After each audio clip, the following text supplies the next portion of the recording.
கடைசி உலகப் போர் ஹிப்ஹாப் தமிழா டைரக்ஷனில் ஹிப்ஹாப் தமிழா நாசர், நட்டி நடராஜ், அனேகா மற்றும் பலர் நடித்த கடைசி உலகப் போர் இந்த படத்துடைய ட்ரெய்லர் இப்போ ரீசெண்டாக வெளியாச்சு.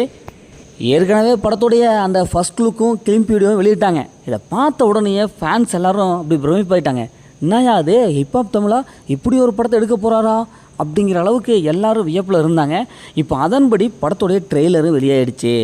ட்ரெய்லரில் பார்க்கும்போதே ட்ரெய்லர் ஃபுல்லாகவும் வெடிகுண்டு, போராட்டம் இப்படி தான் இருக்குது.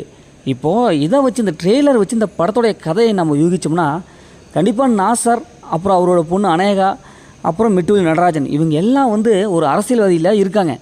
இவங்க ஒரு மிகப்பெரிய ஒரு சம்பவம் ஒன்று பண்ணுறாங்க. இந்த சம்பவத்தை குறுக்கில் நம்ம ஹீரோ என்ட்ரு ஆகிறாரு. இதனால் அந்த சம்பவம் பாதிக்கப்பட்டுருச்சு. அதனால் வைக்காத ஒரு வெடிகுண்டுக்காக இவர் வெடிகுண்டு வச்சதா சொல்லி தீவிரவாதின்னு சொல்லி இவரை கைது பண்ணிடுறாங்க. இப்போ நம்ம ஹிப்ஹாப் தமிழா தான் ஒரு தீவிரவாதி இல்லை, நான் நல்லவன் அப்படின்னு சொல்லிட்டு போராடணும். அவர் எப்படி இந்த போராட்டம் பண்ணி தன்னை நல்லவன் அப்படின்னு நிரூபிக்கிறாரு. ட்ரெய்லரோட எண்டில் சேப்பாக்கம், அதாவது கிரிக்கெட் ஸ்டேடியம் சேப்பாக்கம் அப்படி வெடிகுண்டாக தகர்க்கப்படுது. அது என்ன ஆச்சு, இறுதியில் என்ன ஆச்சு அப்படிங்கிற மாதிரி இந்த படத்துடைய கதை இருக்குது. படத்துடைய மியூசிக் ஹிப்ஹாப் தமிழாவே பண்ணியிருக்காரு. மியூசிக் பொறுத்தளவுக்கு குறை சொல்ல முடியாத அளவுக்கு இருக்குது. ஏன்னா ஃபஸ்ட் ஹாஃப்லேருந்து அந்த ட்ரெய்லரோட ஃபஸ்ட் ஹாஃப்லேருந்து கடைசி வரைக்கும் அந்த மியூசிக்கில் வேரியேஷன் காமிச்சிருக்காரு. ஏற்கனவே படத்துடைய பாட்டு செம ஹிட்டு, அதே மாதிரி பிஜிஎம்மும் கண்டிப்பாக ஹிட்டு தான். அருண் ராஜாவுடைய சினிமோட்டோகிராஃபிக் ஒளிப்பதிவு சும்மா சொல்லப்படாதுங்க, செம்மையாக எடுத்திருக்காங்க, நல்லா காமிச்சிருக்காங்க. அந்த வெடிகுண்டு வெடிக்கிறது, ஃபைட் சீன்ஸு, அதுவும் ஹிப்ஹாப் தமிழோட ஃபைட் சீன்ஸ்லாம் நல்லாயிருக்கு. கொஞ்சம் கூடுதல் கவனத்தை ஏற்படுத்துது. ஏன்னா அவர் போய் அந்த தாக்குற சீன்ஸு, ஃபைட் சீன்ஸ்லாம் நல்லா ரசிக்க வைக்கிது. ஏன்னா அந்தளவுக்கு camera angle, cinematography high quality மியூசில் அப்படியே கொடுத்துருக்காங்க. ஓகேப்பா, அதெல்லாம் இருக்கட்டும்ப்பா. ட்ரெய்லரை பார்க்கும்போதே இந்த விஷயம் நமக்கு ஓரளவுக்கு கதையை நம்ம கெஸ் பண்ணிட்டோம்.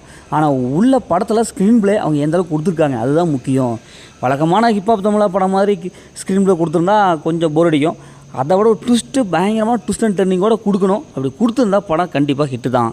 என்ன ட்ரெய்லரில் செகண்ட் ஹாஃபில் வழக்கமாக ஹீரோ தான் தீவிரவாதி இல்லை, தான் ஒரு நிரபராதி அப்படின்னு சொல்லிட்டு அப்படியே போலீஸ்கிட்ட போராடுற காட்சிகள் வழக்கமான சீனாக வந்துருமோ அப்படின்னு கொஞ்சம் பயமாக இருக்குது. ஓகே, இந்த படத்துடைய ட்ரெய்லர் பார்க்கும்போது உங்களுக்கு என்ன தோணுது? படத்துடைய கதை வழக்கமான கதையாக இருக்குமா, இல்லை ட்விஸ்ட் அண்ட் டர்னிங்காக பயங்கரமாக இருக்குமா?